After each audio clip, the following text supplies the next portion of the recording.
Pemirsa, sementara itu Gerakan Mahasiswa Nasional Indonesia atau GMNI datangi Polres Ogan Ilir untuk mempertanyakan soal SP3 penyidikan perkara oknum Kades yang diduga tidak netral. Kedatangan sejumlah mahasiswa dari Dewan Pimpinan Cabang GMNI Kabupaten Ogan Ilir ini pengen nyampe ke surat untuk melakukan aksi massa atau demo di Mapolres Ogan Ilir atas keputusan SP3 oknum Kades di Desa Tambang Rambang yang diduga tidak netral dan videonya viral di media sosial. GMNI sudah meloi informasi perkembangan kasus oknum Kades Desa Tambang Rambang yang diduga tidak netral ini terkesan lambat jero penyelesaiannya.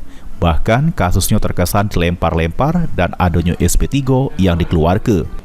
Untuk itu, GMNI nyampe ke langsung surat guna melakukan aksi unjuk rasa di Mapolres Ogan Ilir dan mengungkap ke langsung terkait cak mano aturannya dan prosesnya juru melakukan aksi di Mapolres Ogan Ilir dengan jumlah massa sekira 30 uang.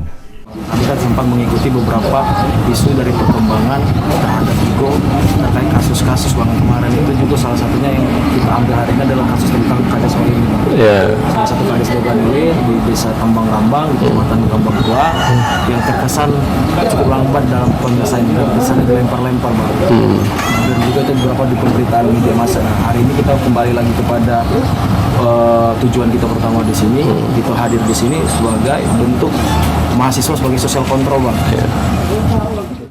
Surat pemberitahuan untuk aksi massa ini diterima langsung Kasat Intel Polres Ogan Ilir AKP Yusuf Soleha. Menurut AKP Yusuf, pihak Polres Ogan Ilir tidak melarang GMNI atau mahasiswa untuk melakukan aksi massa. Namun, prosedur dan mekanismenya aksi massa ini tidak tepat dilakukan di Mapolres Ogan Ilir. Hal ini dikarenakan laporan awal perkara sama penyelidikan awal terhadap oknum Kades dilakukan oleh tim Bawaslu dan Sentra Gakumdu Kabupaten Ogan Ilir. Sentral Gakumdu terdiri dari Kejaksaan dan Kepolisian yang masih melalui SK Bawaslu Kabupaten Ogan Ilir.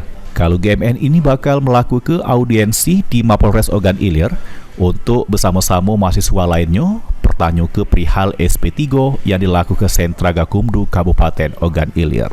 Mereka sebagai social control juga untuk mempertanyakan, monggo kita terima dengan beraudiensi dengan para penyidik yang menangani perkara ini. Pada hari apa? Hari Jumat. Ya. Nah, nanti jamnya nanti kita sesuaikan dengan mereka. Akan kita hadirkan Gakumdu.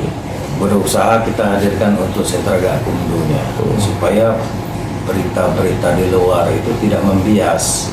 Paling tidak yang berkompeten, Bawaslu pun bisa tahu, bisa menyampaikan, termasuk dari penyidik dan kejaksaan.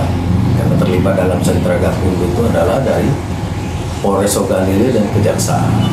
Gitu. Ahmad Romawi, PAL TV.